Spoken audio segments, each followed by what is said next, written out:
Boa noite, Charles. Seja bem-vindo. Obrigado. Tudo bem? Tudo bem? Já Deixa iniciei eu a ver. gravação aqui para que a gente não perca nada. Vou fechar a porta aí, um momentinho. Tudo bem.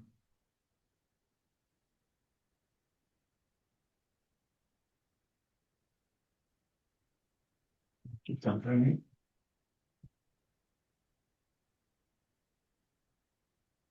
Pronto. Uhum, que bom.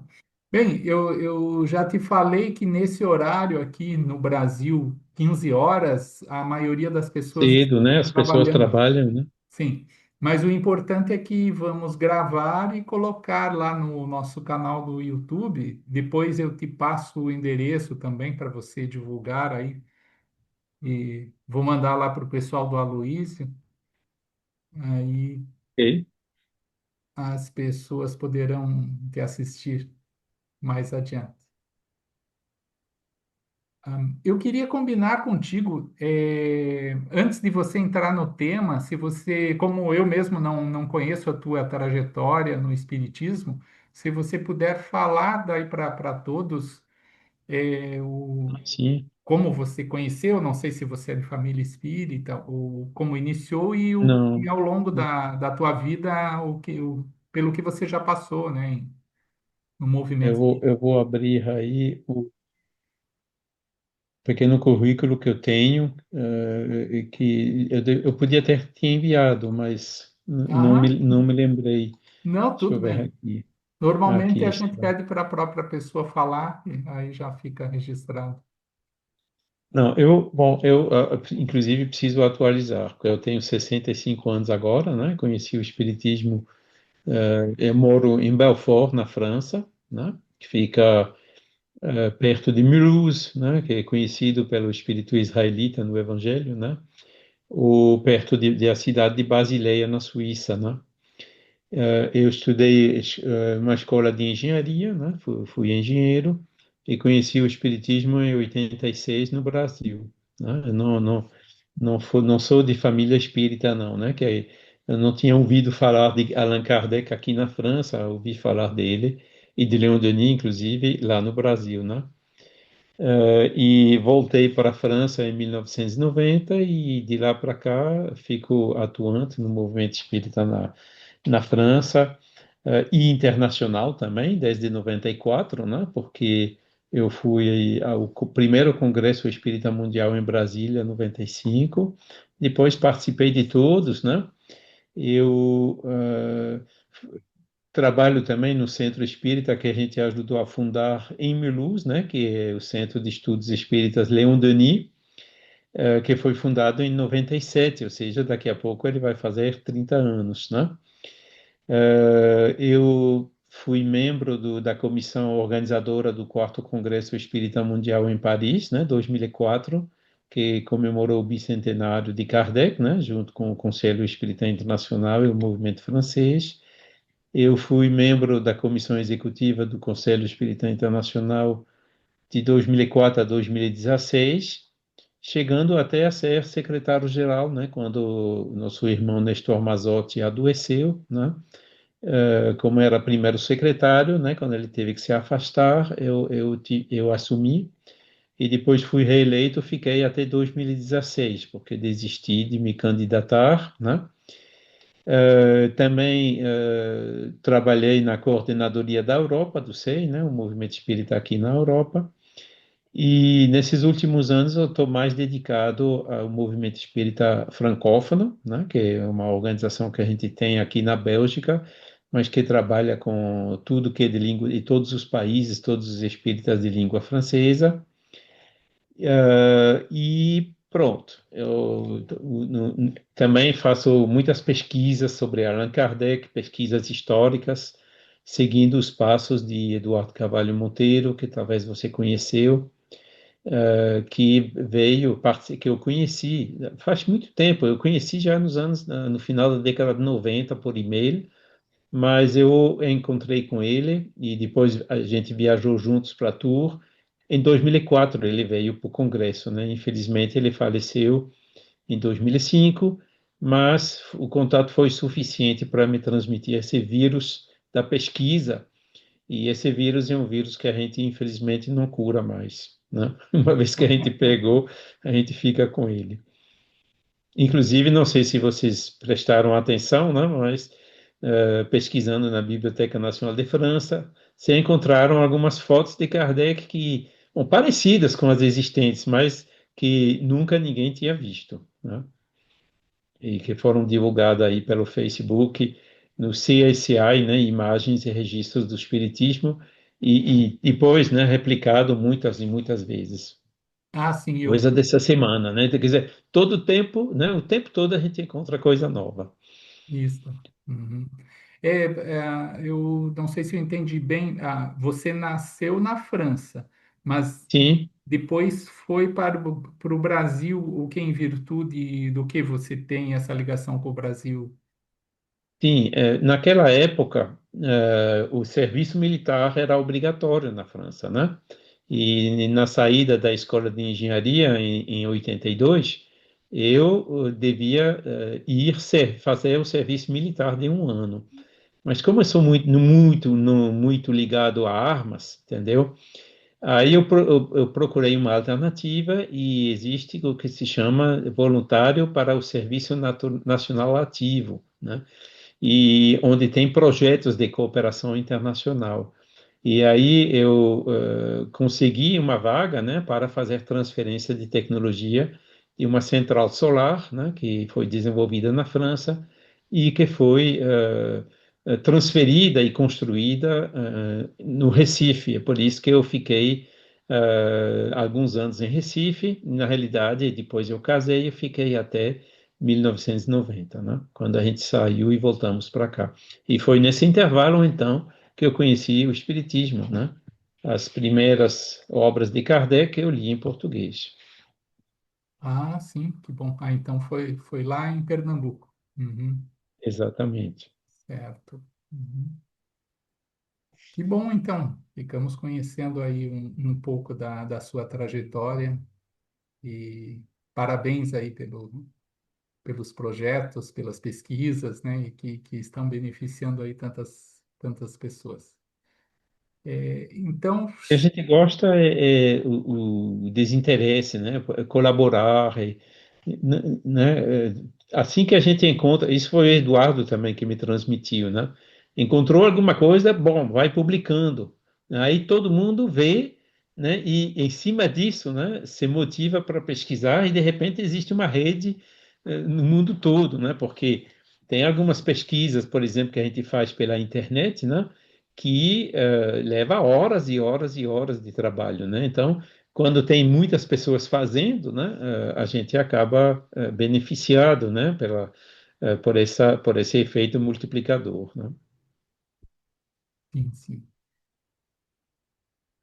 Então, Charles, se você quiser entrar no tema propriamente, aí fique à vontade, né? Eu tenho, eu tenho slides que eu Uhum. posso talvez dividir por aqui. Solicitei a autorização. Ah, tá. Já foi concedido.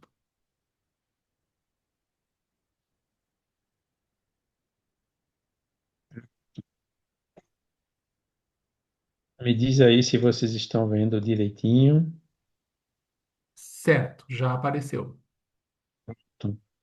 Então, eu preparei, bom, eu tinha feito apresentações assim muito longas, mas aí eu condensei um pouquinho, né, para que caiba assim mais ou menos numa hora. Mas você me diz se tem que ser um pouco mais rápido ou se, se passar um pouquinho, porque aí eu posso ajustar a velocidade da apresentação, Não, de ok? 1 hora, 1 hora e meia, é tranquilo. Pronto, vamos lá.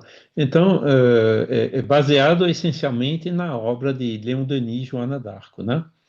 Então, Leon Denis, primeiro, né, ele nasceu em 1800, 1º de janeiro, nasceu no dia do ano 1846. No ano que vem, né, vai se comemorar, né, os 180 anos dele, né? E, inclusive, ele desencarnou em 1927, ou seja, daqui a 2 anos, vai ser o centenário da morte de Leon Denis, né? Esse ano, por exemplo, comemoramos o centenário da morte de Camille Flammarion, né? Que desencarnou 3 de junho de 1925, ou seja, há uma ou duas semanas aí a gente né, comemorou o centenário da morte dele. E ele nasceu numa cidade chamada Fougue, na França. Esse Fougue fica perto da cidade de Nancy, para quem conhece, Luxemburgo, também bastante perto. E ele escreveu, então, esse livro. Deixa eu ver aqui, acho que eu inverti os slides. Pronto, eu vou mostrar esse primeiro. Podem ver aqui, vocês veem meu mouse se mexendo na imagem? Pronto, a cidade Sim, de Fougue é aqui, e a cidade onde Joana d'Arco nasceu, Dom Remy, é aqui. Quer dizer, tem uma distância assim de uns 30, 40 quilômetros, né? Ou seja, Leon Denis foi um conterrâneo, de uma certa maneira, de Joana d'Arco, né? Você vê aqui o mapa, à esquerda aqui tem Paris e à direita aqui tem Estrasburgo, né? Fica mais ou menos a meio caminho, né? Perto, como eu dizia, da cidade de Nancy, né? E é por isso, né, que tem mais um ponto de afinidade entre Leon Denis e Joana d'Arco, mas não foi o único. E então, ele fez várias conferências, né, durante esse período de conferencista dele, sobre Joana d'Arco, né, que era um assunto favorito dele, né, principalmente porque na segunda metade do século XIX, muitos arquivos se tornaram públicos, inclusive os arquivos, né, do processo de Joana d'Arco, o processo que a condenou e o processo de reabilitação. Então, muitos historiadores, né, de uma certa maneira, redescobriram Joana d'Arco, né, e Leon Denis também, né, e nesses processos, né, ele conseguiu levantar, né, aqui na França todo mundo conhece Joana d'Arco porque ela ouve vozes dos espíritos, né, dos mentores dela, né, e Leon Denis aproveitou, né, para ver todos esses fenômenos mediúnicos, né, que ocorreram com ela e na época dela, né. E então ele nasceu, ele escreveu esse livro depois de dar essas conferências em 1909, né? E a última edição revisada por ele foi alguns anos antes de desencarnar, por volta de 1920, né? E ele diz aqui, né? Filho da Lorena, né? Que é ele, que ele nasceu em Fug, né? Nascido como Joana d'Arco no vale do rio Mosa. É interessante, deixa eu voltar o mapa. O rio Mosa, ele passa aqui, mais ou menos, né? Ele vai do sul para o norte. Inclusive, nessa área aqui que eu estou mostrando, mais uns de 30 quilômetros abaixo de Dom Remy, tem outro espírita que nasceu, que foi o Camille Flammarion, né? Montigny-le-Château. Então, é interessante, né, que essa região realmente viu bastante vultos, né, históricos e também do espiritismo, né? E o primeiro livro foi Documento sobre Joana d'Arco, mas a edição definitiva é essa, né? Joana d'Arco Médium, né? 1909, e que teve muitas reedições, né? Porque foi um livro que realmente teve bastante sucesso. Aqui vai o conteúdo, né? Tem uma primeira parte que a gente vai começar a apresentação com essa parte. Se vocês tiverem perguntas, não hesitem em interromper-me, né? E podem ver aqui, né, os capítulos de 1 a 12, né, que vai de Dom Remy, onde ela nasceu, a situação naquele ano de 1429, né, que era catastrófica na França, né, e quase sendo invadida pela Inglaterra, a infância de Joana d'Arco. Depois ele, nesse capítulo 4, entra em detalhes todos os elementos históricos que ele conseguiu levantar dos fenômenos mediúnicos que tinha na época de Joana d'Arco, mostrando o paralelo, né, que esses fenômenos já existiam antes e continuaram existindo depois. Vaucouleurs, né, que foi onde ela viu o representante do rei, né, pedindo uma guarda, né, para poder ir até o rei.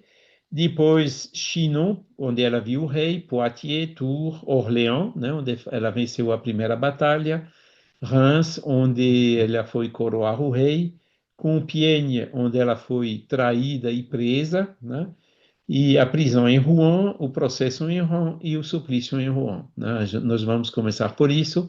Na segunda parte, veremos um pouco mais adiante, ele fala vamos dizer, de algumas das qualidades de Joana d'Arc, mas veremos isso na sequência, ok?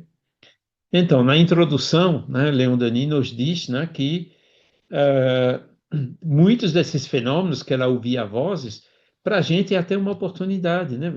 Mas Joana d'Arc não ouvia vozes, então não se pode ter mediunidade para ouvir os espíritos, entendeu?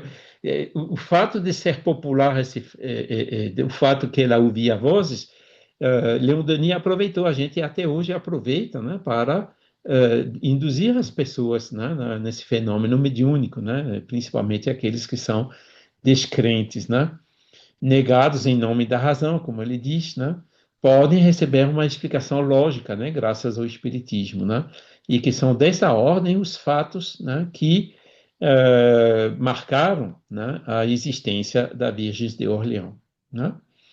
E, como Leon Denis diz, né, esses fenômenos de mediúnicos existiram antes de Joana d'Arc.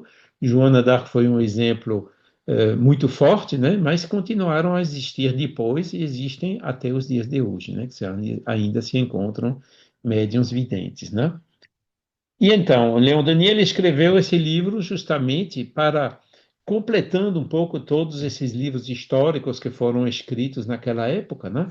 Ele escrever também, comparar essa faculdade de Joana d'Arco com a filosofia espírita, né? Que foi codificada por Allan Kardec, né? Então, né, procurando lançar luz sobre a vida de Joana d'Arco, a nenhum móvel de interesse obedecemos a nenhum preconceito político ou religioso, né? Que Joana d'Arco aqui na França tem exploração política e ela também foi explorada pela religião, né? Os mesmos que as condenaram depois a tornaram santa, né? Colocamos-nos tão longe dos anarquistas quanto dos reacionários, a igual distância dos fanáticos cegos e dos incrédulos.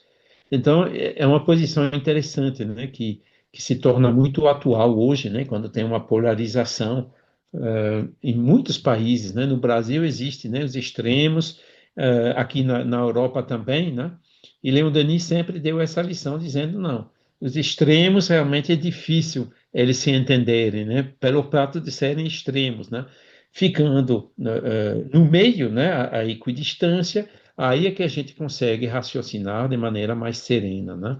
E foi nesse estado de espírito, então, né, sem fanatismo pró ou contra, né, mas com grande admiração, né, isso deve ser dito, é que ele estudou a vida de Joana d'Arco e escreveu esse livro, ok? Aqui o mapa vocês já viram, né? E ele fala então ele começa por Dom Remy. Inclusive, a cidade que eu moro, fica por aqui, entendeu? Você pode ver Basel, na Suíça, e Belfort, ela fica por aqui. Então, de Belfort para Dom Remy, são uma hora e meia ou 2 horas de carro, né? Perto aqui de casa, e por isso que tivemos a oportunidade de viajar até lá. E Leon Denis também, né? Ele visitou Dom Remy, né? Ele vinha de Tours, né? Porque ele saiu criança de Foug, né? Ele viu a humilde casinha que havia nascer, o aposento arejado por estreito respirador, cujas paredes, seu corpo virginal, né, destinado à fogueira, roçou, o armário rústico onde guardava as roupas e o sítio onde, transportada em êxtase, ouvia suas vozes. Todos esses sítios, então, ele pôde visitar e nós visitamos também, né, pelo menos aqueles que hoje ainda existem, né? E, finalmente, também a igreja onde tantas vezes orou. Então, eu trouxe aqui algumas fotos que eu tirei, né, da casa de Joana d'Arc, quando ela nasceu.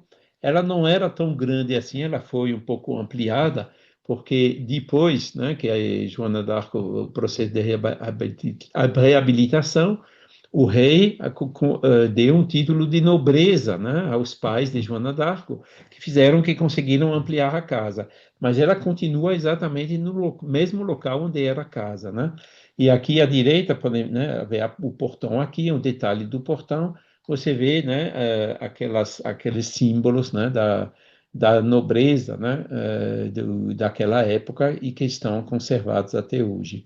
Quando a gente entra dentro da casa, né, a gente entra esse salão, pode ver com a chaminé, né, a estrutura de madeira, transformada no museu hoje, né? Esse aqui é o quarto onde ela dormia, né? Inclusive com essa pequena janela aqui no fundo, e quando a gente olha por aquela janela, a gente vê a igreja, né? A gente vê a visão que Joana tinha enquanto criança, né? E a famosa igreja está aqui, né? Que fica bem ao lado da casa, que é a igreja onde tem, né? Aqueles santos, né? Que ela venerava e que ela ouvia, né? E dentro da igreja pode ver que, bom, aqui tem um batistério, algumas coisas. Agora, como se chama o recipiente de água benta em português? Eh, Esse recipiente, né, onde coloca a água benta, é da época de Joana d'Arco, ou seja, ela provavelmente tocou essa pedra, né? E aqui, um pouco mais adiante, a gente vê uma ponte hoje, né? E embaixo vê o rio Mosa, né? Que ainda é bem pequenininho, né? Porque esse rio Mosa, ele sobe até Haia, na Holanda, né? Onde ele desemboca no Mar do Norte. E lá vai, eu gosto dessas frases assim de Leon Denis, né, quando ele diz: "Oh, alma sonhadora de Joana, busco aqui as impressões que te envolviam e as encontro vívidas e empolgantes. Elas me enlaçam o espírito e o enchem de pungente embriaguez. E tua vida inteira, epopeia resplandecente, se desenrola ante meu pensamento, como grandioso panorama, rematado por uma apoteose de chamas. Um instante vivi essa vida e o que meu coração sentiu, nenhuma pena humana poderia descrever." A gente reconhece bem aí o estilo de Leon Denis, né? E ele tinha mediunidade, né? Ele ressentia isso, né? Ainda no século passado. Bom, a gente também, mesmo sem ter a mediunidade como Leon Denis, a gente também ressente as vibrações do local, né? Porque é um lugar, né, esse Memorial de Joana d'Arc, onde tem muita gente o ano todo, e não são franceses, não. São pessoas ingleses, alemães, holandeses, luxemburgueses, suíços. O pessoal vem da Europa toda, né, para visitar esse Memorial de Joana d'Arc, na casinha onde ela cresceu.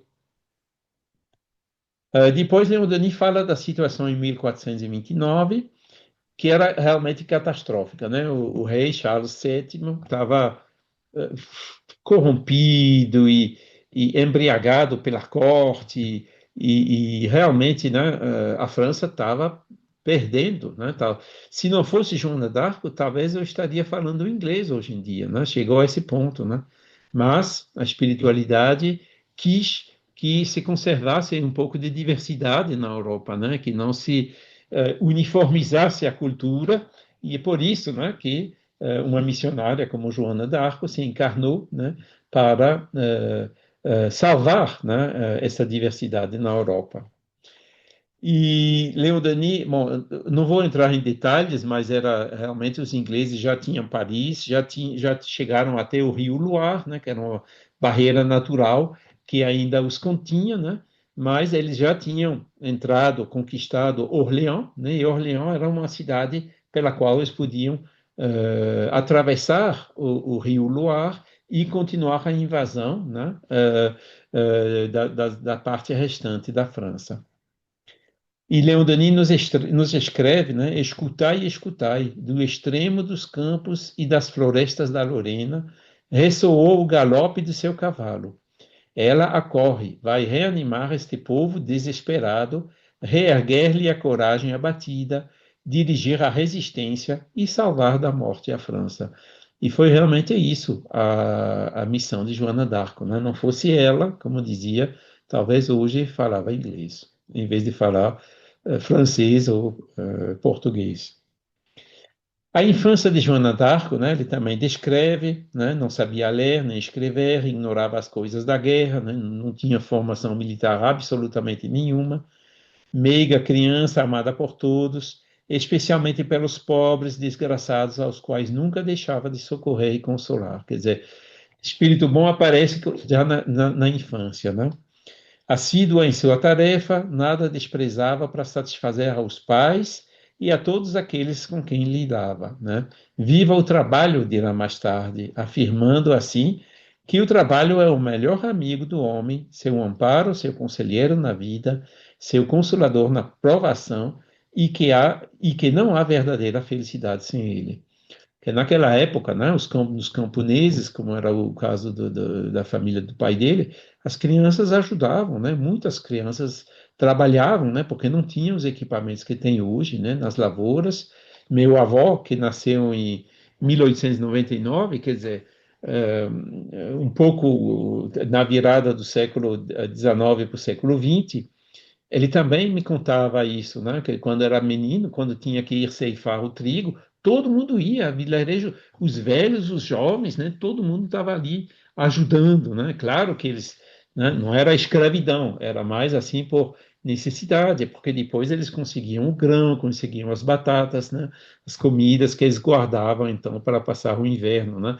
Era aquela economia informal daquela época, né? Onde todo mundo participava numa grande solidariedade.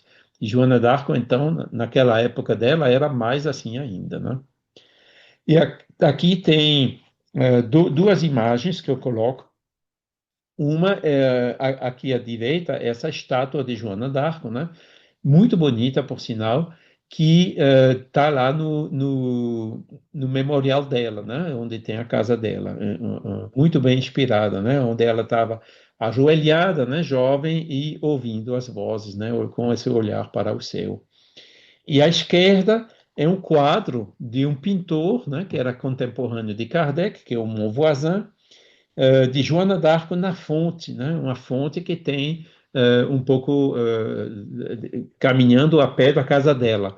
Infelizmente, essa fonte não existe mais porque colocaram um sistema, né, para como se chama, canalizar a água, tem um reservatório, né, para alimentar de água potável as cidades, né? Então a fonte não existe mais, mas o local ainda é conhecido, né? E a gente vê por trás assim as, as santas, né, e os santos da qual ela ouvia as vozes. Esse quadro do Monvoisin a gente não tem mais. Ele foi espoliado pelos nazistas e está lá num depósito na Holanda, né, onde tem os quadros espoliados pelos nazistas. Mas a gente vai ver se a gente consegue, pelo menos um dia, chegar lá para tirar foto desse quadro, né, foto colorida, que ele deve estar colorido. Continuando na infância, aí ela fala dos seus santos, né? São Miguel lhe diz: Filha de Deus, tu conduzirás o Delfim a rãs, a fim de que receba aí sua digna sagração. Quer dizer, ela tinha o quê? 14, 13, 14, 15 anos, né? Santa Catarina e Santa Margarida, que eram os três santos, né, que ela ouvia as vozes, lhe repetiam sem cessar: Vai, vai, nós te ajudaremos. Estabelecem-se então entre a Virgem e seus guias estreitas relações. No seio de seus irmãos do paraíso, vai ela cobrar o ânimo necessário para levar a termo sua obra, da qual está inteiramente compenetrada.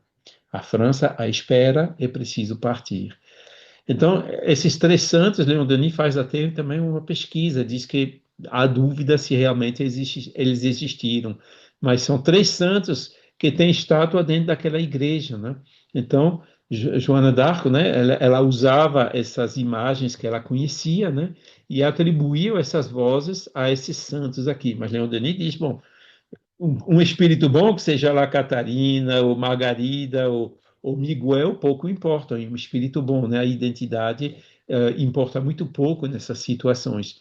O fato é que os santos conseguiram convencer a menina, né, de 17 anos, né, a empreender essa missão. Então, aqui Leon Denis, no capítulo 4, olhando um pouco mais, né, os dons mediúnicos, a mediunidade de Joana d'Arco, né? Em primeiro lugar, ela ouvia as vozes, né? Tanto no silêncio dos bosques como no tumulto dos combates, né? Ou seja, médium vidente, assim, bem poderoso, né? E até diante dos juízes, né? Onde muitas vezes os santos a ajudavam a responder, né? Nas perguntas, né? De armadilhas que faziam os inquisidores, né? Naquela jovem, né? Mas ela também via os santos, né? Quer dizer, ela é médium ouvinte, mas também era médium vidente, né? Médium que vê os espíritos, né? E ela própria diz, né? Em vários interrogatórios diferentes que ela ouvia e via esses santos, né? E há também muitos casos de premonição nesses documentos históricos, né? De profecias que ela fazia e que se realizavam, né? Por exemplo, tinha um dos comandantes ingleses, né? Que conversou com ela lá em Orleans depois de ter perdido, né? E não me lembro exatamente a anedota, mas ela fala infelizmente, você não vai viver muito tempo, não. E, de fato, né, esse inglês morreu afogado na tarde do mesmo dia, né? Quer dizer, ela tinha também essa faculdade de mediunidade de premonição. Tudo isso baseado nos documentos e nos relatos, né? Mas provavelmente né, ela deve ter tido outras faculdades ainda. Ela era, pois, um intermediário entre dois mundos, né? Um médium poderoso, e foi por isso que ela foi martirizada e queimada, né? Como veremos mais adiante. Mas Leon Denis diz que todos os grandes missionários, né, passam por isso, né? Quantos foram, né, condenados pela igreja? Hoje em dia não tem mais fogueiras, né? Mas tem sarcasmos, críticas, né? Ou até assassinatos, né, desses grandes missionários. Né? Os então e as verdades que espalham são o óbice aos interesses terrenos, uma condenação das paixões ou dos erros humanos. E é justamente isso que faz que levantam tanta ciúme e tanta violência contra eles, né, ao ponto de fazê-los morrer, né, como foi o caso de Joana d'Arc. Capítulo 5, Vaucouleurs, então ela se decidiu, ela foi. O pai tinha ouvido falar alguma coisa, né? Mas ela manteve segredo. E o pai disse, né? Ele, inclusive, em sonho, né? Ele sonhou que via a filha partir, né? Sonhou uma noite que a filha deixava a terra natal, a família, a pátria, acompanhada de homens de guerra. Né? Vê que é um sonho premonitório que o pai fez, né? Vivamente preocupado, falou disso aos filhos, ordenando-lhes que, de preferência, tirem que se altentasse assim, a afogassem na Mosa, no rio, né? E acrescentava: se não o fizerdes, falo-ei eu próprio. Ou seja, ela tinha a oposição do pai. O pai não queria que ela fosse, né? É claro, a gente pode entender, né? Ele não compreendia a missão dela, né? E pressentia talvez também que ela ia morrer, né? E então ela foi obrigada a dissimular, né? Resolvida, já decidida a partir, né? Preferia obedecer antes a Deus do que aos homens, né? Ela obedecia a Deus antes do que o próprio pai, né? E ela foi, né? Aqui tem outras fotos no caminho de Dom Remy até Vaucouleurs, né? Que Vaucouleurs fica mais ou menos meio caminho, uns 15 quilômetros, né? Entre Dom Remy e Fougue, né? E a caminho de Vaucouleurs, ela tinha um tio, um padrinho, né, que se chama Durand Laxart, e a casa desse tio ainda existe hoje. São essas fotos que vocês podem ver aqui, né? É bem ao lado da prefeitura, né, que era uma granja, que demoliram a granja, mas a casa ficou, né? E quando a gente chegou lá naquele dia, né, caímos nos inquilinos, que muito gentilmente nos permitiram entrar, visitar, né, ver, que é um lugar histórico também conhecido, né? A casa do Durand Laxart, né, onde ela parou, né, fez uma parada antes de ir para Vaucouleurs. E ela foi para Vaucouleurs. Vaucouleurs tinha um grande castelo. Desse castelo não tem quase mais nada. Podem ver aqui, né, alguns muros, né, uma torre, e a maioria estava em ruínas, foi mais ou menos reconstruída, né? Castelo não existe mais, né? É um lugar, construíram inclusive uma igreja, como podem ver aqui à esquerda, mas o que está interessante lá é que tem uma árvore de tilha, essa árvore que vocês veem aqui, né? Acho que é conhecida a árvore de tilha no Brasil também, né? Toma chá de tilha, né? Com as folhas da árvore de tilha. E essa árvore de tilha é mais antiga, quer dizer, em 1400 ela já estava lá, ou seja, é uma árvore que Joana d'Arco viu, né? A árvore ficou, agora o castelo só tem ruínas hoje em dia, né? É interessante. E ali, quando chegou, né, ela foi direto ao comandante da praça, né, porque as vozes é que dirigiram ela para ele, que ela não conhecia, nunca tinha visto, nunca tinha saído da cidadezinha onde ela nasceu, né, e teve dificuldades para convencê-lo, né, a dar a ele uns guardas, uns cavalos, né, para ir até Chinon, porque de Vaucouleurs até Chinon são uns 500 quilômetros, né? E naquela época, 500 quilômetros não tinha trem, não tinha autoestrada, não tinha nada, né? E tinha que ir de cavalo, né? Atravessar, inclusive, uma parte da Borgonha, né? Borgonha, que era amigo dos ingleses, né? E contra o rei Charles VII, ou seja, precisava de acompanhantes, né, para fazer uma viagem assim. E acabou convencendo ele, né, e ele disse assim, né, vai e suceda o que haja de suceder, né. E ela foi, né, então, bravando as incertezas, né, com certeza, né, a fé naquelas vozes que ela ouvia naqueles santos, né, fez que ela não passasse, né, não temia nenhuma coisa. E ela chegou em Chinon, né, onde tinha um rei, né? Foi introduzida no imenso salão do castelo, né, onde se achavam reunidos 300 fidalgos, né, a corte do rei, cavalheiros e damas da nobreza, ricamente trajados, né? Que impressão não deverá produzir na humilde camponesa aquele espetáculo, né? De que coragem não precisou para afrontar tantos olhares licenciosos ou inquisitoriais, tão numerosa assembleia de cortesãos que ela percebia lhe ser hostil, né? Até isso, né, foi uma prova para ela. E o rei estava escondido ali no meio, mas mais uma vez ela foi direto para o rei. É ele, é você, com você que eu quero falar, né? E o pessoal lá, né, zombando, criticando aquela camponesa que vinha, que danado que ela tinha que ver com o rei, etc., né? E o rei estava suspeitoso também, né? E tímido, né? E para experimentá-la, né? Eles colocou um cortesão no trono e se escondeu no meio dos fidalgos, né? Mas a menina não foi para o trono, não, foi diretamente para ele. O reconheceu lá no meio da multidão, né? Ajoelha-se e lhe fala por longo tempo em voz baixa. Revela-lhe pensamentos que ele guardava em segredo, as dúvidas que nutria sobre seu próprio nascimento, né? Filho bastardo, coisa assim, né? Que era comum naquela época. Suas hesitações ocultas e um raio de confiança e de fé ilumina, né? Diz a crônica, o semblante do monarca, né? Os que presenciavam a cena compreenderam, tomados de espanto, que um fenômeno extraordinário acabava de operar-se. Então a gente vê aí, até nisso, né, a ajuda da faculdade mediúnica e os mentores que estavam lá, né, para ajudá-la.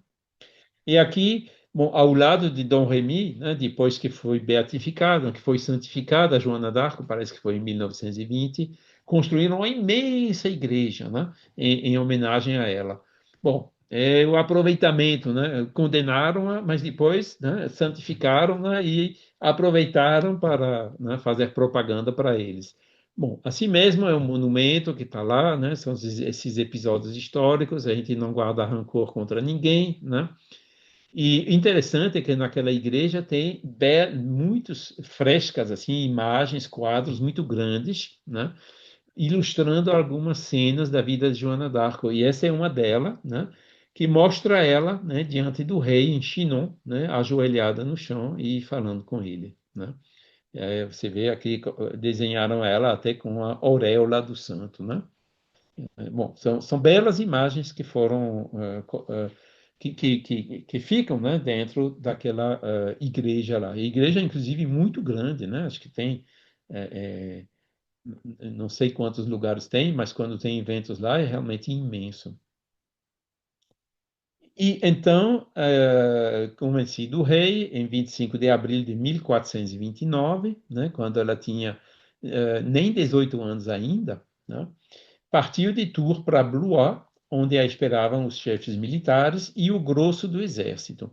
12 dias depois, data de imperecível memória, ganhava a Batalha das Tourelles e forçava o inimigo a levantar o cerco de Orleans. Ou seja, né?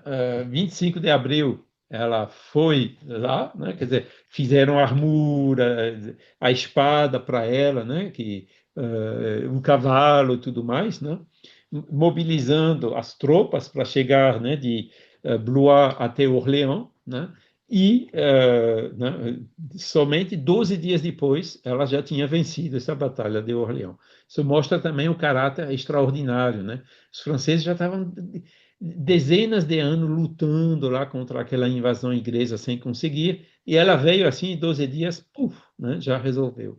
Aí a gente vê como que, né, ela trouxe uma nova motivação e ela também foi ajudada, né, nesses assuntos militares, né, na estratégia e tudo mais, no manuseio da artilharia, que era uma coisa nova na época, né, uh, conseguindo esse êxito absolutamente inesperado, né? E o Anatole France, que é um dos maiores historiadores franceses, né, do final do século XIX e início do século XX, né, ele comenta assim, né, que Joana via combater, né, e logo entrando na batalha se tornou chefe, porque era melhor que todos.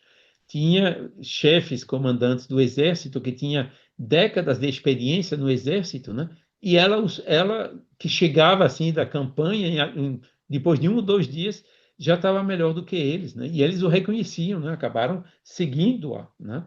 Uh, né? Mas ela que realmente tomou a liderança, né?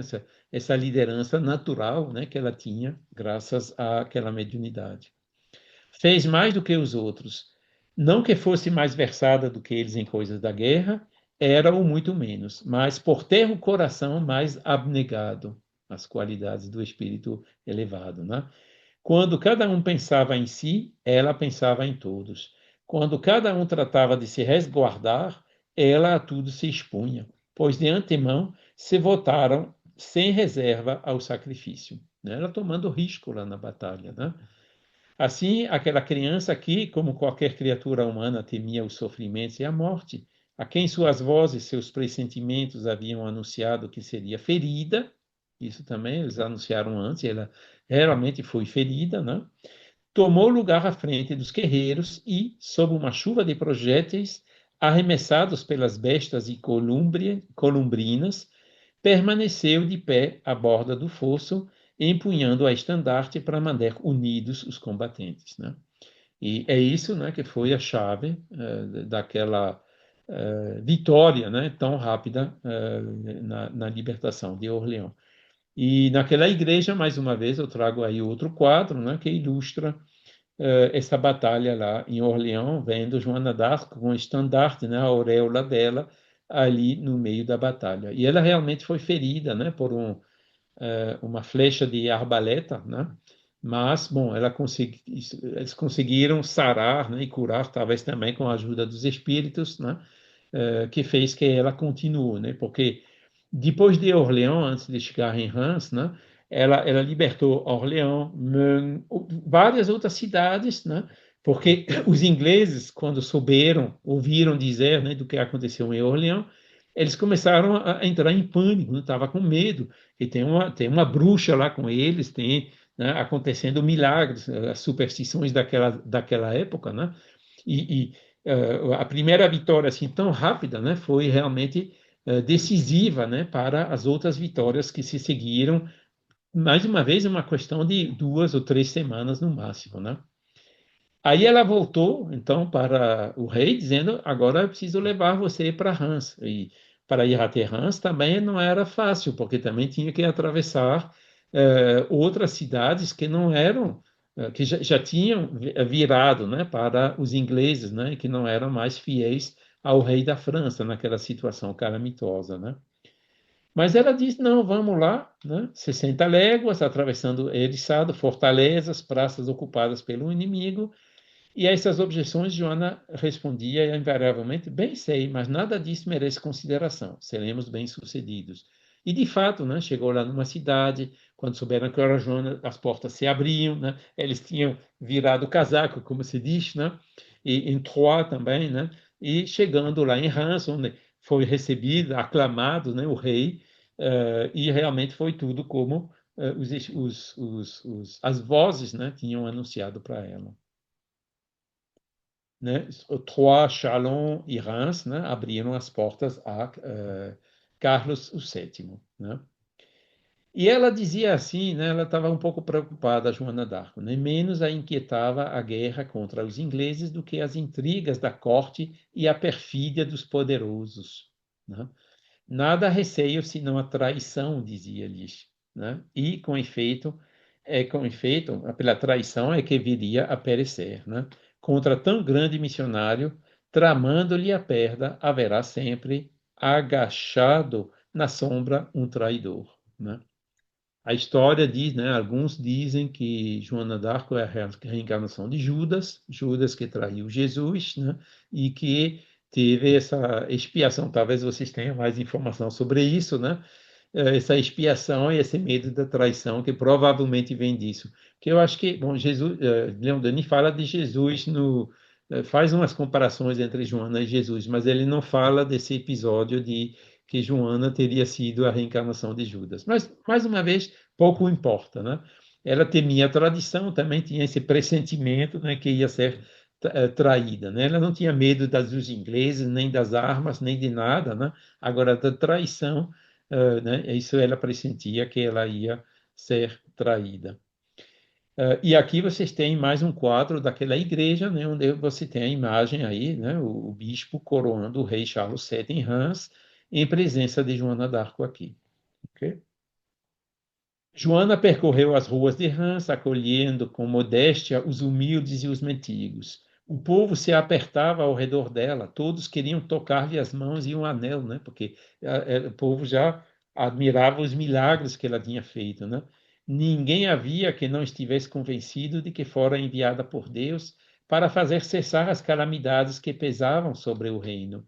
E tudo isso ocorria então no domingo 17 de julho de 1429, data que assinala o ponto culminante da epopeia de Joana d'Arc, né? O coroamento do rei em Reims. Uh, Pois é, e aqui tem outro quadro, né, onde a gente vê ela no cavalo lá em Reims, o povo todo correndo, querendo vê-la, tocá-la, né? E ela, né, tentando conter essa multidão, né? Ela queria ficar simples, ela não queria ficar assim ser colocada num pedestal, né? Inclusive, o que ocorreu em Reims é que a família, o pai dela, viajaram de Domremy para Reims, né, para assistir a esse coroamento do rei. E ela até naquela hora, ela pensou como eu gostaria agora de voltar para lá. Eu cumpri a minha missão, vamos deixar para lá e vou voltar para o meu campo, retomar uma vida normal, né? Bom, mas a providência não quis que fosse assim, né? E empurraram, né, para que ela continuasse aquela missão e chegando até a ser traída, como a gente vai ver. E foi, então, ela dizia, né, depois de Orleans, de todas essas cidades que foram libertas, ela queria ir para Paris, para também libertar Paris. E Leon Denis diz, né, se houvessem marchado logo sobre a capital, como Joana o queria, teriam sido ensachados de penetrar facilmente na cidade, graças à confusão que reinava entre os ingleses. Mas Carlos VII perdeu um tempo precioso que o Duque de Bedford, o inglês, né, aproveitou para reforçar a defesa daquela praça, requisitando da Inglaterra o auxílio de um exército que o cardeal de Winchester, tio do rei Henrique, levantara com o objetivo de combater os hussitas. Hussitas Você vê, lembra, são os adeptos de João Hus, e João Hus, né, ele foi queimado na fogueira também, só que alguns anos antes, aqui em 1429, João Hus foi queimado em Constância em 1415. E João Hus, né, segundo dizem, era a vida anterior de Allan Kardec, né? Daí a gente vê de como o mundo é pequeno, né? Que esses espíritos, e o guia espiritual de Leon Denis, inclusive, era Jerônimo de Praga, que foi também queimado na fogueira em Constância, que eram russitas, no ano seguinte, em 1416, né? De outras palavras, né? Todos esses espíritos fazem parte de uma sorte, de uma espécie de uma mesma equipe, né? Onde cada um colaborava. E isso explica, então, a afinidade, né, entre Leon Denis e Kardec também, mas na época de Kardec não tinha ainda tanta pesquisa sobre Joana d'Arc, não, mas também com Leon Denis, né? E então, né, o rei perdeu tempo, né, já sofria pressões porque Joana d'Arc ia ser mais popular do que ele, porque ela fazia sombra também aos comandantes do exército, enfim, todas essas coisas que já começavam a se tramar contra ela, né? Aqueles que foram ajudados por ela, né, acabaram traindo ela, né? E que como a história se repete, né, como a gente diz. E abandona o rei aos prazeres e festas em que se comprazia e à frente de uma tropa que lhe era dedicada, voa para Compiègne, então assediada, né? É aí que lhe sucede cair prisioneira do conde de Luxemburgo, do partido da Borgonha, né? O partido da Borgonha que era contra o rei Charles VII. Primeiro ela foi encastelada no castelo de Beaulieu, perto de Compiègne.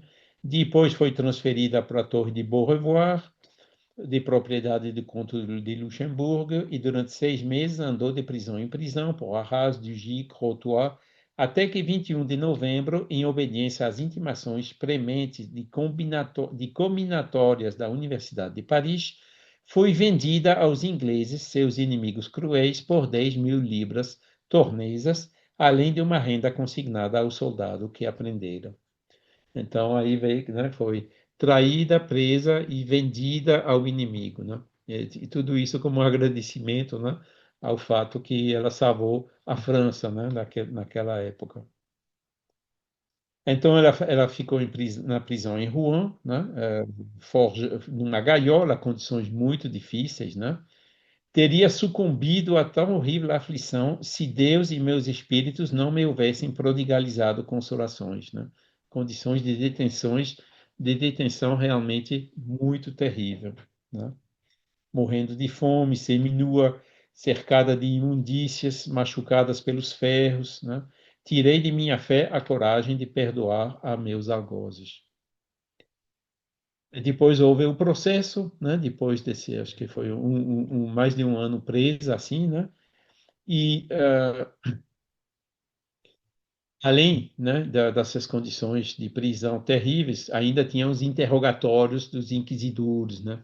Aqueles, né, longas e tortuosas fases de um processo tal como nunca houve igual no mundo naquela época, né? E tudo isso, aquela menina que tinha, né, então, naquela época, nem 19 anos, né, teve que aguentar. Joana, diz o bispo, queres submeter-te à igreja? No interrogatório na prisão. Terrível pergunta esta na Idade Média, né? E da qual depende a sorte da heroína, né? Se disse sim, aí ela se submete à igreja, ela teria sido provavelmente absolvida, né? Mas aí ela negava as vozes, né? E ela respondeu, né, ficando fiel, dizendo: reporto-me a Deus em todas as coisas, né? A Deus que sempre me inspirou. Aí o bispo: aí está uma palavra bastante grave. Entre ti e Deus há a igreja. Queres sim ou não submeter-te à igreja? Resposta de Joana: vinha ao encontro do rei para a salvação da França, guiada por Deus e por seus santos espíritos. A essa igreja, a de lá do alto, me submeto com relação a tudo o que tenho feito e dito. E o bispo: assim recusa submeter-se à igreja? Recusas renegar as tuas visões diabólicas? Resposta dela: reporto-me a Deus somente. Pelo que respeita às minhas visões, não aceito o julgamento de homem algum. Então, ela ficou firme na posição dela, e foi isso que usaram, então, para condená-la à morte, né? Podem ver como que foi realmente terrível, né? Mas ela ficou, né, fiel às vozes até o final. E aí foi condenada, então, né, as labaredas rubras ardentes sobem, sobem mais e lambem-lhe o corpo virginal, suas roupas fumegam, ei-la que se torce nas ataduras de ferro, né? Alguns minutos depois, em voz estridente, lança a multidão silenciosa, aterrorizada, estas retumbantes palavras: Sim, minhas vozes vinham do alto, minhas vozes não me enganaram, minhas revelações eram de Deus, tudo que fiz, filo por ordem de Deus. Suas vestes incendiadas se tornam uma das centelhas da imensa empira, ecoa um grito sufocado supremo apelo de mártir de Juan ao mártir do Gólgota, Jesus. E nada mais se ouviu além dos estalidos do crepitar do fogo que o fogo produz, né? Então foi assim, né, os últimos momentos dela, né, segundo os documentos e os testemunhos daquela época. E aqui, mais uma vez, naquela igreja, né, tem essa bela ilustração, né, ela na fogueira, lá no suplício em Rouen. Né? Então, isso foi para a primeira parte. Quanto tempo foi que a gente gastou? Já 50 minutos, né? Vamos para a segunda parte. A missão de Joana d'Arco, né? A segunda parte do livro Joana d'Arco Médium. Né? Então, ele faz do capítulo 13 a 21, né? A Joana d'Arc é a ideia de pátria, a Joana d'Arc é a ideia de humanidade, Joana d'Arc é a ideia de religião, Joana d'Arc é o ideal céltico, que era outro tema que caro a Leon Denis, Joana d'Arc e o espiritualismo moderno. Aqui precisa abrir uma parêntese, né? Leon Denis ele usava indiferentemente o espiritualismo moderno. Para ele era a mesma coisa. E de fato, né? Os espíritas franceses e inclusive do Brasil, né? Da Argentina, dos outros da Espanha, de Portugal, estavam junto na mesma Federação Espírita Internacional com os espiritualistas ingleses e americanos, né? Eles estavam juntos, né? Hoje é separado, né? Eu acho uma pena, né? Uma coisa que eu lamentei lá no Conselho Espírita Internacional é a gente não ter suficientemente contatos com ele, né? Mas há muita resistência, não, porque não acreditam na reencarnação, ou eles aceitam a mediunidade remunerada. Bom, tem alguns pontos de divergência, é verdade, mas tem muitos pontos de convergência, né? E hoje eu vejo como que isso prejudica até hoje o movimento espírita, né? A gente devia ter mais contato com essas pessoas, como deram, por sinal, o exemplo Leon Denis naquela época, né? Retrato e caráter de Joana d'Arco, gênio militar de Joana d'Arco no século XX, seus admiradores detratores, e Joana d'Arco no estrangeiro, né? Antes de terminar com a conclusão. Então vamos lá rapidinho. A ideia de pátria. E Leon Denis ele diz claramente, né, essa noção de pátria, de patriotismo, nasceu basicamente com Joana d'Arco. Não era uma coisa que existia antes, não, né? O rei impunha o poder pela força, né? Mas não tinha assim amor à pátria, né? Como inclusive, né? O hino brasileiro é um exemplo típico, né? Pátria amada, né? Do patriotismo. Pois o patriotismo começou então antes mesmo que o Brasil foi descoberto, né? Com esse exemplo de Joana d'Arco, né? E Leon Denis diz, né, que a França foi o primeiro país que se tornou uma nação depois da missão dela, né? Sua unidade não pode mais ser desfeita ou aniquilada nem pelas vicissitudes, nem pelos furacões sociais, nem por inúmeros desastres sem exemplo, né? Então, essa noção de patriotismo foi ela que realmente o promoveu, né? Seja como for, não se conseguirá, faça-se o que se fizer, assegurar completamente a paz e a concórdia entre os homens, senão pelo levantamento dos caracteres e das consciências. Nossa felicidade, nossa segurança perfeita são, não nos esqueçamos, então, em relação de, não, desculpa, me perdi. Nossa felicidade, nossa segurança perfeita, não nos esqueçamos, estão em relação direta com a nossa capacidade para o bem. Não podemos ser felizes senão na medida de nossos méritos. O flagelo da guerra, como todos os que apoquentam a humanidade, só desaparecerá quando desaparecer a causa dos nossos erros e dos vícios. E você vê que, né, o Leon Denis escrevendo isso nos anos 1920, né, já depois da Primeira Guerra Mundial, hoje, né, já se passou um século e o que a gente está vendo em torno de nós? Infelizmente, né, ainda tem guerras hoje, né, situações preocupantes, né, e a solução já estava aí, né? O exemplo já foi dado, não só por Joana d'Arc, mas por muitos outros, né? E o ser humano, né, que ainda continua, né, sem ver isso, nessa mesma cegueira, nessa mesmo orgulho, esse egoísmo, essa ambição, né? Leon Denis aproveitando aí para mostrar, né, a influência, né, dessa visão de Joana d'Arc, né, desse exemplo de Joana d'Arc que pode ter nesses problemas até na atualidade. Joana d'Arc é a ideia de humanidade, né? Ela se armou para salvar a França, né? Ela estava lá com uma espada e tudo, né? Mas, passada a luta, né, ela volta a ser a mulher de terno coração, o anjo de meiguice da caridade. Por toda parte, opõe-se aos massacres e sempre oferece a paz antes de atacar. Né? Muitas vezes ela disse aos ingleses: ó, retiram-se porque a gente vai atacar. Né? E só atacou porque recusaram de se retirar. Mesmo depois que se retirar, né, geralmente acontecia, eles matavam os soldados. Né? Ela dizia: não, não matem eles, eles vão se embora, isso me basta, não precisa matá-los, não. Né? Ele sempre tinha muita humanidade, né? Mesmo, né, naqueles episódios, né, onde infelizmente precisava de violência, né? Inclusive é uma questão um pouco polêmica no livro dos Espíritos, né? Que quando Kardec na Lei de Destruição lá pergunta existe caso que a guerra é necessária, os espíritos respondem sim, né?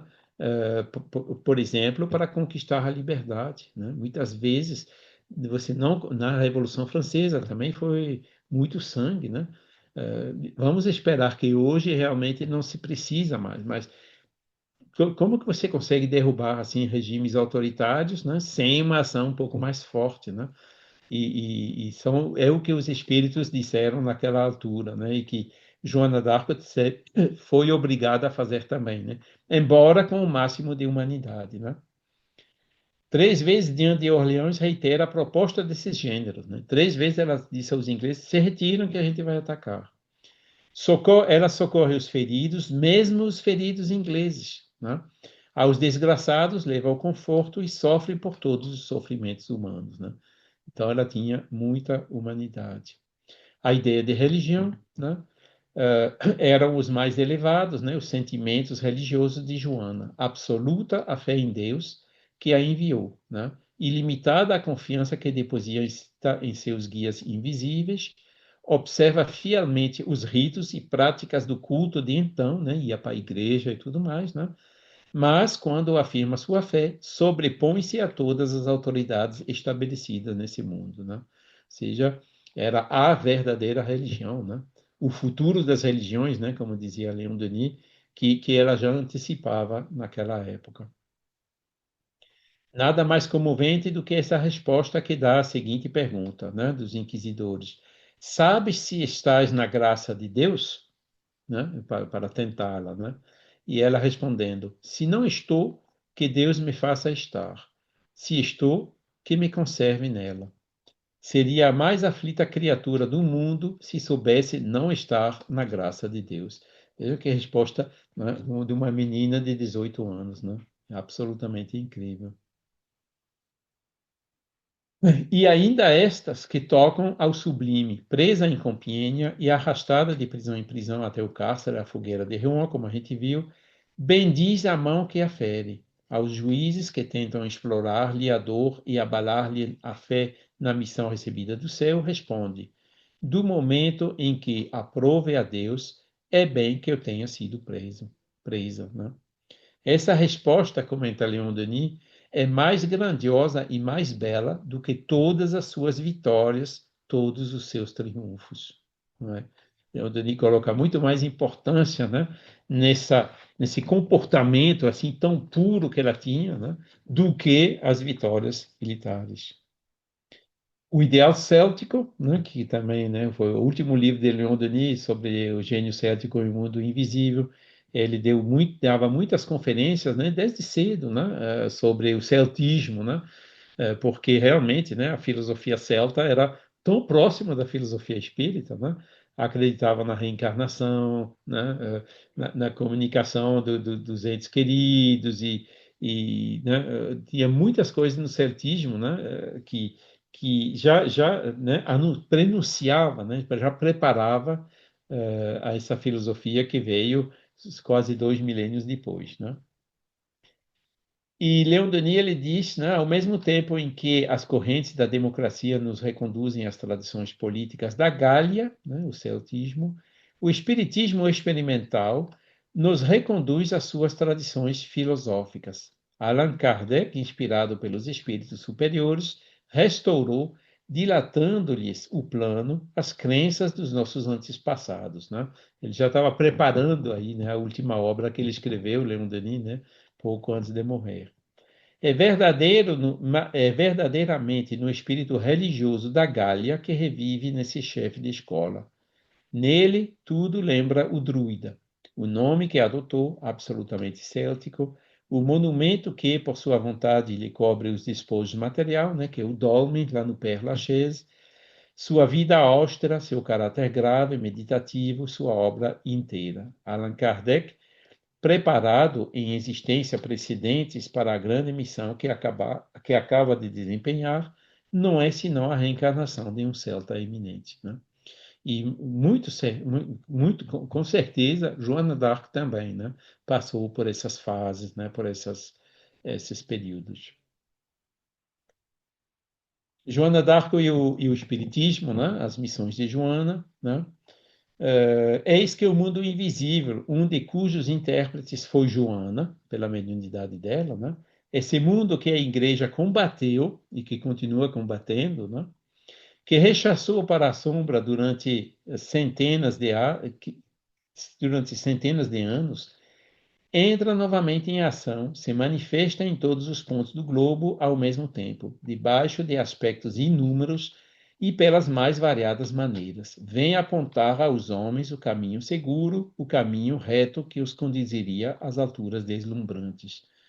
Então, Leon Denis usa aqui, né, a missão de Joana d'Arco, né, já com a ação dos espíritos, a ajudando naquela finalidade da época, e voltaram, né, na metade do século XIX, né, para na terceira revelação, né, como chama aí no Brasil, né, da tradição judeu-cristã, né, para realmente mudar dessa vez de paradigma, né, para a gente passar do paradigma o paradigma espiritualista. Né? Já se passaram mais de 150 anos. Bom, pode ser que demore mais um pouquinho, né? Mas, bom, tá aí, o ensinamento está aí, né? E mesmo que o IBGE, eu vi recentemente, né, mostrou o número de espíritas diminuindo aí no Brasil, né? Bom, tem que tomar isso com uma certa relatividade, né? Porque a pergunta já está errada, né? Qual é a sua religião? Espiritismo não é religião, né? Então, as pessoas que responderam minha religião é espiritismo responderam errado. E as pessoas, né, que, por exemplo, são espíritas, mas que seguem a religião católica, eles que responderam certo, eles disseram, eu sou católico, porque o espiritismo não é uma religião, né? Aí a gente vê que, né, o número de 2% e acho que isso é conhecido no Brasil, certamente muito maior, né, dos simpatizantes do espiritismo, né, que devem chegar lá, não são 2 milhões, né, ou 4 milhões, são mais do que isso, né? Mas, bom, a gente tem que fazer com os dados, né, e os procedimentos que existem, né? E continuar nesse sentido, né? Mas ainda falta, né, um pouco de caminho, né? Kardec dizia mais uma ou duas gerações, né? E o espiritismo, o mundo vai mudar. Eu acho que ele era otimista demais, né? Leon Denis também era otimista assim, né? Em vez de uma ou duas gerações, ele devia ter dito uma ou duas reencarnações. Aí estaria talvez um pouco mais perto da verdade. Mas o que a gente sabe, né, é que a gente vai chegar lá, né? E Joana d'Arco, né, chegou lá, né? Foi uma missão diferente, né? Mas aí vê que essa influência dos espíritos, né, para nos ajudar aqui na humanidade, sempre existiu e sempre continuará existindo, tá? Quando os tempos forem vindos, espalharei meu espírito por sobre toda a carne. Os jovens terão visões e os velhos terão sonhos, né? Essa passagem do Evangelho bem conhecida, né? A missão do novo espiritualismo ou do espiritismo, como a de Joana, é uma missão de luta, entrecortada de duras provações. Indícios e presságios a assinalam. Marca o selo divino. Sua tarefa consiste em combater, em expulsar o inimigo. E o inimigo hoje não são os ingleses, né? É o negativismo, o pessimismo, é essa filosofia gélida e nebulosa que só produz gozadores e desesperados, né? É o materialismo. Então, né, vocês são um grupo de espírita Joana d'Arco, né? Usando Joana d'Arco como exemplo, né, para nós espíritas, né? E é exatamente o que Leon Denis diz aqui nessa citação. Retrato e caráter de Joana d'Arco, né? Pois é, o estudo das almas é dos mais belos que se oferecem às lucubrações do pensador, e nenhuma cativa tanto como a de Joana d'Arc. O que mais surpreende, o que mais surpreendente há nela é a sua obra de heroísmo, ainda que única na história. É o caráter em que se casam e fundem as qualidades aparentemente mais contraditórias, né? A força e a brandura, a energia e a meiguice, a providência e a sagacidade, o espírito arguto, engenhoso, penetrante, né? Que, em poucas palavras, nítidas e precisas, deslinda as mais difíceis questões, pergunta, né? Aclara as situações mais ambíguas, né? Então, esse caráter de Joana d'Arco foi realmente alguma coisa, né, de fora do normal, né? E aqui, né, falando dela do ponto de vista físico, Leon Denis que diz que essa estátua aí de Barrias, né, de Joana d'Arco prisioneira, segundo Leon Denis, é a que mais parece, a que mais coincide com as descrições que tem nos documentos históricos, né, que eu estou mostrando aí para vocês. O bispo de Beauvais, né, desassossegado, atormentado pela consciência, pergunta-lhe: as vozes já te têm falado de teus juízes? Ele que pergunta, né? Ele tinha um pouco né, de preocupação. E se fosse realmente, né, vozes que vêm de Deus, né? E a Joana responde: frequentemente tenho, por minhas vozes, notícias de Monseigneur de Beauvais. E aí pergunta a ele: que te dizem elas de mim? E ela respondendo, eu vou lhe dizer em particular. Você vê que ela teve até essa delicadeza de não responder a ele diante de todo mundo, né? Mas de fazer em particular com ele, né? Eis com que estas simples palavras um prelado é chamado ao sentimento de sua dignidade por aquela cuja perda eles resolveram, né? E até o fim, até nisso, né, ela continuou dando os exemplos. O que na sua o espírito de sacrifício, a bondade, o perdão, a caridade, né? Henri Martin que fala da mulher de grande coração, né? Era realmente o que dominava o caráter dela, né? Agora, um capítulo também sobre o gênio militar, né? E esse é o Duque d'Alençon, né? Que era um militar que diz, né? Nas coisas de guerra, ela era muito experiente, tanto para empunhar a lança, como para reunir um exército, ordenar um combate e dispor a artilharia. Todos se maravilhavam de ver que, relativamente às coisas militares, ela procedia com tanto acerto e previdência, como se fora um capitão que houvesse guerreado durante 20 ou 30 anos. Sobretudo no manejo da artilharia, é que era muito entendida. E a artilharia era uma coisa nova na época, né? nova arma da guerra, né? Então, né, não foi nos campos lá de Dom Remy que ela aprendeu tudo isso, né? São os espíritos que estavam ali, né, para induzir tudo isso a ela. Gênio militar ainda, né? O general Canonge, terminando, adota a sua solução que a própria Joana forneceu, assinalando como origem de seus atos principais, né? O socorro de Deus, né? O general Canonge, né, que é o inglês, diz que foi Deus que a ajudou, não tem outra explicação, né? E Leon Denis resuma, né? Sem intervenção de causas ocultas, não se poderia explicar que ela reunisse tantas aptidões guerreiras e conhecimentos técnicos que só a experiência de um longo tirocínio na profissão das armas facultam, né? Mais uma prova da mediunidade que ela tinha. Agora, já terminando quase, né? Seus admiradores, seus detratores, né? Depois de ter dormido por muito tempo nas pastas após uma petição enérgica das mulheres de França, a causa feminista, né, se acordando, né, o projeto foi finalmente retomado e voltado em 10 de julho de 1920 nos seguintes termos: é declarado feriado nacional de Joana d'Arc o segundo domingo de maio de cada ano. E continua, inclusive, até hoje, né? E desse segundo domingo de maio, que é lá tem uma multidão lá no, em Do Re Mi, né? Na casa e no museu e também naquela basílica que construíram lá, né? Também veio a beatificação, com grande pompa, a 16 de maio de 1920, na Igreja de São Pedro de Roma, por Pio X, estando presentes 30 mil peregrinos franceses, entre os quais 65 bispos, né? Claro que foi recuperação da igreja, né, que a condenou, depois, né, a beatificou. Mas, bom, não vamos ficar com rancor de ninguém, né? Graças a eles é que eu consegui mostrar a vocês essas imagens bonitas, né, essas ilustrações que estão lá naquela basílica. E Joana d'Arc, como é que ela é percebida no estrangeiro? Bom, Leon Denis fala da Alemanha, de poetas que falam. Ela inspirou realmente, né, muita gente, né, até bem além das fronteiras da França.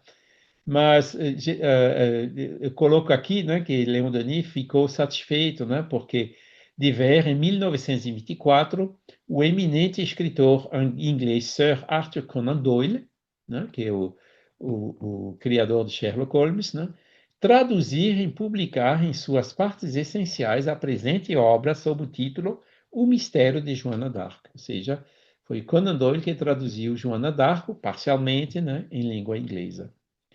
Seu talento, seu conhecimento psíquico garantiu antecipadamente o sucesso de um trabalho que toda a imprensa inglesa acolheu com favor.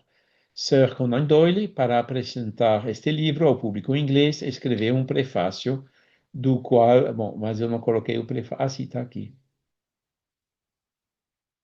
da qual extraímos apenas as seguintes linhas, né?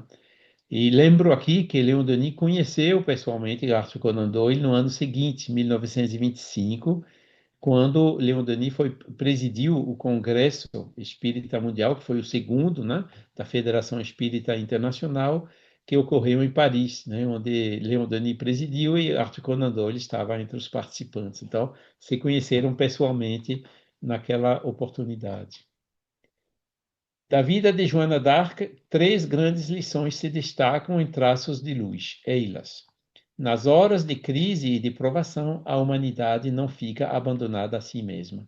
Do alto, socorros, forças e inspirações descem para a sustentar e guiar em sua marcha. Quando o mal triunfa, quando a adversidade se encarniça contra um povo, Deus intervém por meio de seus mensageiros. A vida de Joana é uma das manifestações mais brilhantes da providência da história, né? Que foi citado então por Leon Denis, né? Por Arthur Conan Doyle, me desculpam, e desta comunhão entre os vivos e os mortos, entre os habitantes da Terra e do espaço, cada um de nós é chamado a participar no futuro pela evolução psíquica e pelo aperfeiçoamento moral, até que as duas humanidades, terrena e celeste, formem uma só e imensa família unida no pensamento de Deus.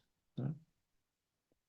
Por isso mesmo é que, voltando-lhe ardente simpatia, consagrando-lhe eterna veneração e vivo reconhecimento, escrevi esse livro, conclui Leon Denis, né? Concebi-o em horas de recolhimento, longe das agitações do mundo. À medida que o curso de minha vida se precipita, mais triste se torna o aspecto das coisas e as sombras se condensam à volta de mim. Mas, vindo do alto, um raio de luz me ilumina todo o ser e esse raio emana do espírito de Joana. Foi ele que me esclareceu e guiou na minha tarefa. Vai para meio século, muito se há escrito, dissertado, discutido a respeito da Virgem Lorena. Polêmicas violentas, bulhentas, manifestações se têm produzidos em diversos sentidos. Quase que em seu nome, batalhas se travaram. No torvelino dessas contradições, dessas lutas, acompanhando-as com entristecido olhar, quis ela fazer ouvir a sua voz e designou-se de entrar em comunicação conosco, divisando em nós um servidor devotado da causa que hoje está debaixo da sua proteção. Estas páginas são a expressão fiel do seu pensamento, do seu modo de ver. A este título é que, com maior humildade pessoal, apresento-os aos que, neste mundo, prestam honras a Joana e amam a França. Assim que Leon Denis, então, termina o livro, né? Ele cita também algumas comunicações mediúnicas recebidas pelo espírito de Joana d'Arc, lá no grupo que ele trabalhou em Tours, né, o grupo da Rue du Sentier e da Rue du Rempart, eles tinham um espírito que aparecia às vezes, que os médiuns videntes chamavam do espírito azul, que era o espírito de Joana d'Arc, né, que sempre o acompanhou, né, até realizar também essa missão, né, e ele, cada vez que podia, a consultava, né, antes de finalizar esse livro, que é um legado realmente extraordinário do nosso querido Leon Denis. Então, eu vou terminando por aqui, né, agradecendo imensamente pelo tempo, pela paciência, pela sua atenção, ficando à sua disposição se houverem algumas perguntas. Muita paz a todos. Agradecemos então ao Charles aí pela sua disposição também de estar conosco. Foi uma grande honra, uma satisfação aprender com ele aí sobre a Joana d'Arc, que no caso o termo acho que é patronesse, né, do nosso grupo. E se vocês quiserem então fazer alguma colocação, alguma pergunta aí, é o momento. Então podem abrir o microfone aí e falar, quem quiser.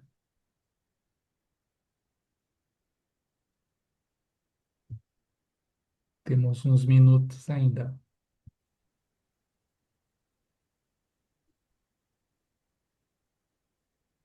Bem, eu queria fazer então uma colocação. Ô, Charles, você falou mais para o final da questão aqui que ela tinha essa força, brandura, tinha ao mesmo tempo energia e meiguice, né? Ah, isso diante daquele exército, né? Eu fiquei imaginando, e o Leon Denis coloca isso, né? Ela, é uma jovem de 17 anos, chegando e se colocando lá para aqueles homens que não eram, como hoje, né, um exército, o serviço, você mencionou o teu serviço militar obrigatório e tal. Naqueles tempos, eram pessoas que ingressavam nesse tipo de luta, mas com a ideia de pilhagem, né, de vandalismo, tal. Então, Ou para escapar à prisão, né? Prisioneiros, né?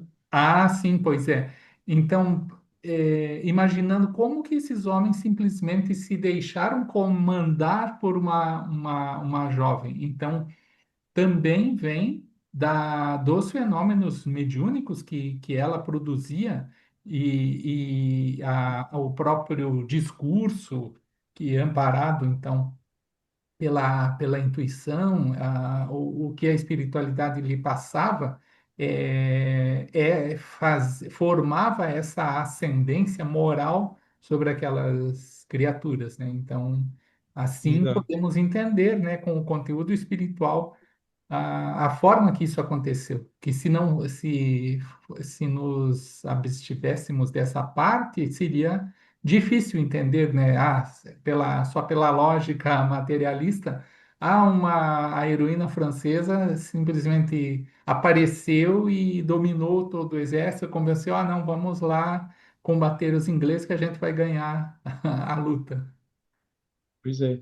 Mas eu acho que também, né, havia também bastante superstição naquela época, né? Então, de uma certa maneira, né, pelo exemplo que ela deu, né, as coisas incríveis que ela conseguia realizar, né, eles tinham talvez até medo dela um pouquinho, né? E uma das coisas, né, que impunha realmente o respeito, né, mesmo daquela população difícil, né, dos soldados daquela época. E ali, não foi ali que ela teve problema. Os problemas vieram realmente dos intelectuais, dos dirigentes da corte, né? São eles que atraíram. Sim. A Fabiana levantou a mão aí. Pode falar, Fabiana. Ai, eu gostei muito da. Tá me ouvindo? Sim, Tá. Eu gostei muito da palestra do Charles, assim, adorei uma aula de história, assim, sobre o livro do Leão Denis, assim, nunca tive a oportunidade de ler, assim, agora bateu a curiosidade, eu vou correr atrás. E eu estava pensando ao longo da palestra dele, que eu não sei se isso, né, é coisa da minha cabeça, né, se encaixa, mas assim, quando o Charles falou que depois que a batalha, né, que a Joana d'Arc venceu, a França meio que se uniu assim como país, né? Houve uma coesão mais forte, né, no país França.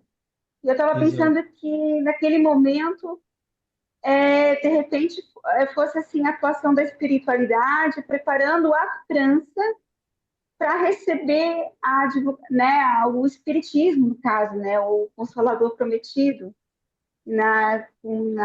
através do Allan Kardec ou através de outras pessoas que encarnaram na França ali, né, naquele momento, junto com o nosso professor Rivail, né, para fazer a codificação da doutrina espírita. Eu não sei se isso é uma coisa assim lógica da minha cabeça, mas eu pensei nisso assim, que a Joana d'Arc foi uma enviada, né, para preparar esse berço que, né, de acordo que teve um merecimento, um grande merecimento de receber essa codificação da doutrina espírita.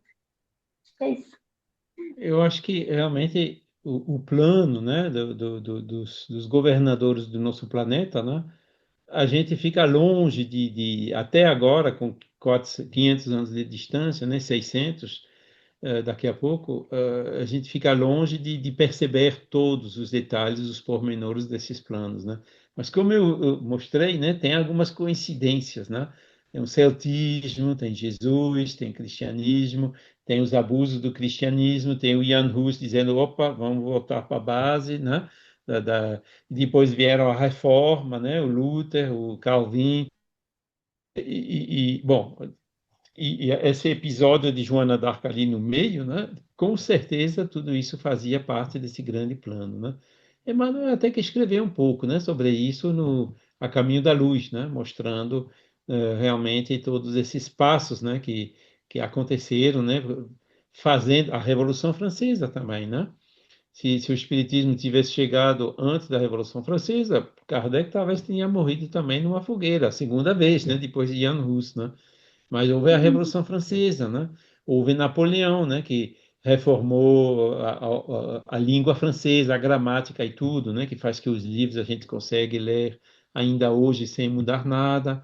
Tem um monte de elementos assim, né? Que realmente convergiram, né? Que a gente consegue perceber algumas coincidências, alguns detalhes, mas que com certeza fazem parte de um plano maior que a gente só vai compreender quando a gente estará do outro lado, ou talvez mais evoluído do que a gente está hoje.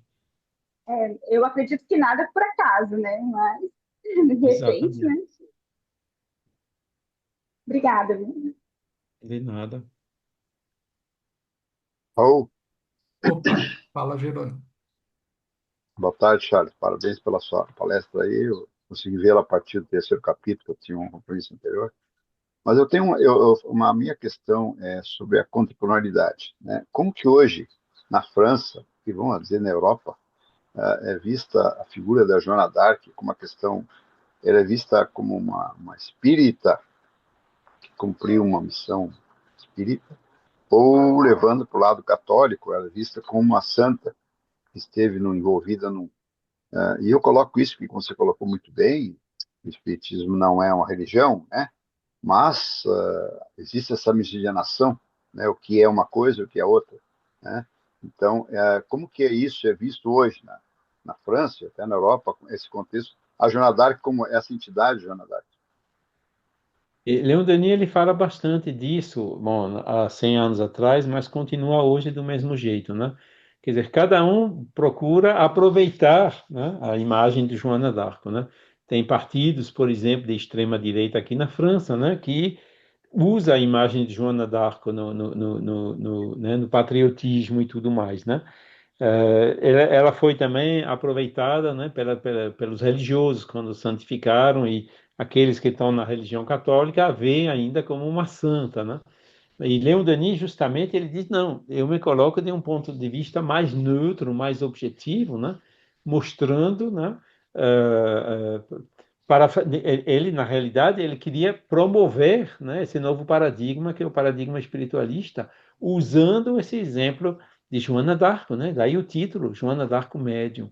E isso chamou muita atenção, porque os historiadores hoje estão um pouco perdidos, né? Ninguém sabe explicar direito que negócio é esse de voz que ela ouvia e tudo mais, né? Agora, Leon Denis explica, né? E quando a gente vai lá em Orleans, né, que tem um memorial de Joana d'Arc, né, onde tem inclusive uma biblioteca grande, tem esse livro do Leon Denis lá, assim, considerando como um livro de uma contribuição muito grande à imagem de Joana d'Arc. E não somente esse, também tem um livro Joana d'Arc por ela mesma, né, que foi escrita, psicografado pela menina Hermance Dufault em 1855, né, antes até de Kardec, né?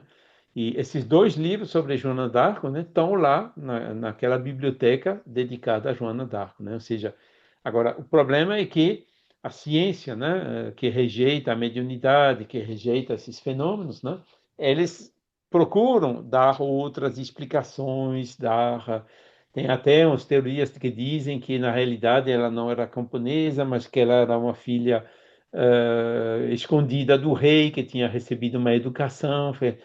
Eles inventam um monte de outras possibilidades aí, muito menos prováveis, né? Muito mais complicadas, né, do que a hipótese espírita, para explicar aquilo que aconteceu, né? Então, o livro esse livro de Leon Denis está aí. Inclusive, hoje a gente reedita esses livros e depois da morte de Joana d'Arc são os mais vendidos, né? É os que a gente mais vende, né? Porque interessa muitas pessoas. Ah, ela ouviu vozes, né? Pessoas começam a ouvir de mediunidade, né? Aí o título chama ela, né? Leon Denis tinha realmente acertado, né? Com certeza também inspirado por Joana d'Arc, né? Pelo espírito e pronto, né? A gente considera realmente como uma obra importante, né? Mas ainda tem muito caminho para percorrer.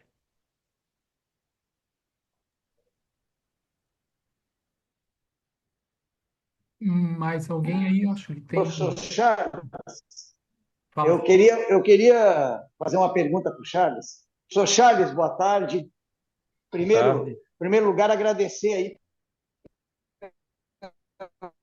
pela, pela sua dedicação aí ao tema e pela sua disponibilidade em nos oferecer, em nos prestigiar com essa brilhante palestra aí. Eu achei muito bacana, achei muito boa mesmo. Eu estava lendo esses dias um artigo, uma reportagem dizendo, foi um antropólogo, agora eu não me lembro se descobriram uma ossada e também não me recordo aonde, não sei se o senhor sabe disso, e disseram que era de Joana d'Arc, que estava desvendado o caso, que ela não morreu queimada, ela morreu de velha ou doente. O senhor conhece esse caso, não?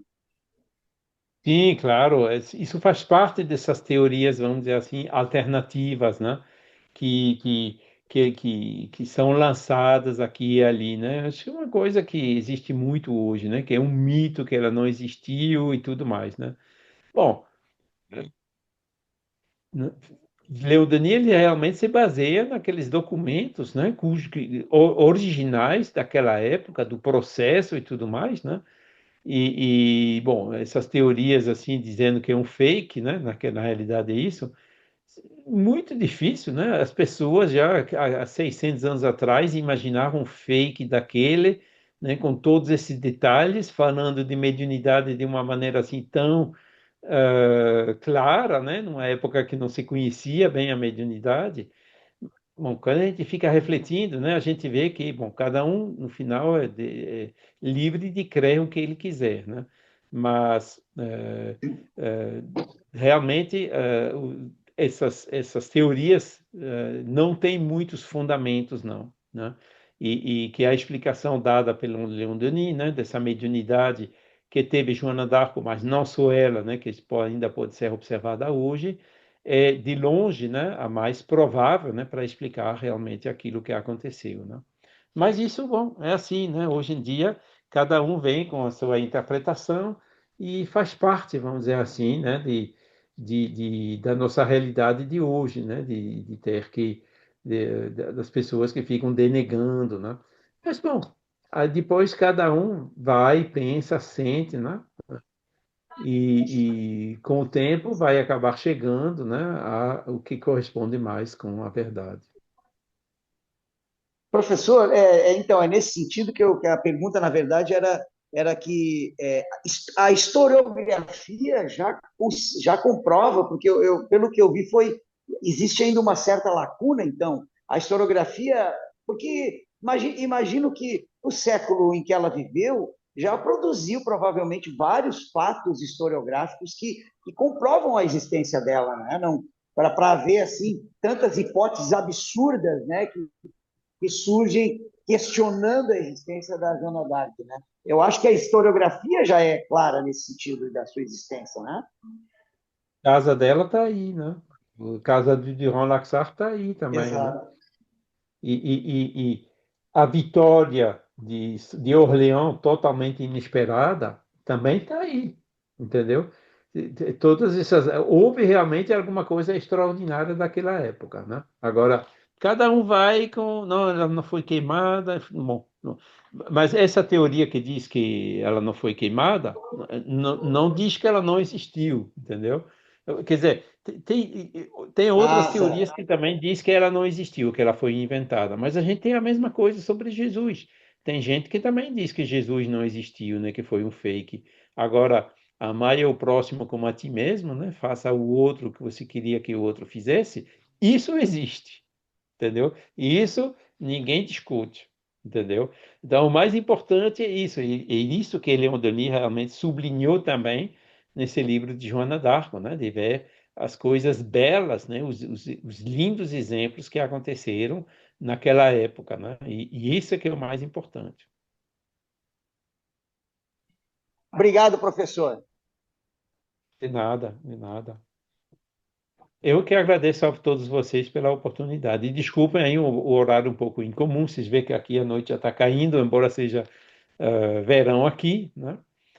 E pronto, né? São os dias bem preenchidos e agradeço por essa oportunidade, né? De ter compartilhado isso com vocês. Realmente leiam esse livro, vale a pena. Eu resumi muito, né? Tem muito mais coisa no livro, muito mais detalhes, muito mais anedotas, citações dos processos, né? Processo que condenou e o processo de reabilitação que ocorreu algumas décadas depois, né?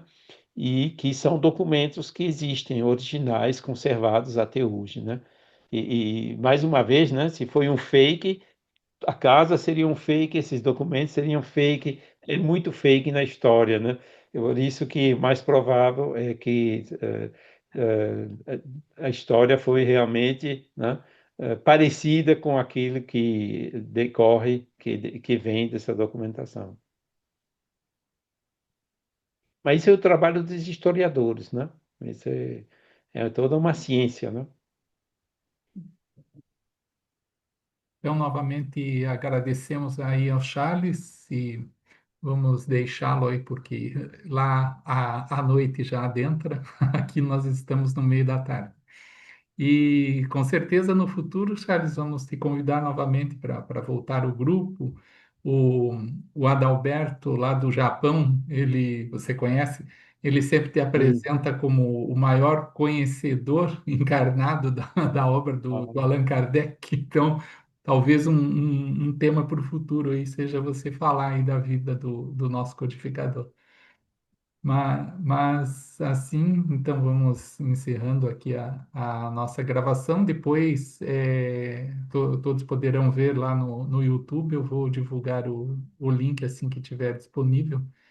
E, e daí quem não pôde também comparecer hoje aqui conosco vai poder aproveitar aí das palavras aí tão bem colocadas pelo Charles.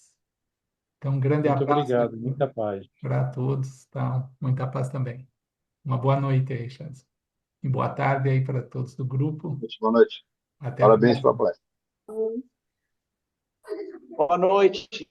Boa noite.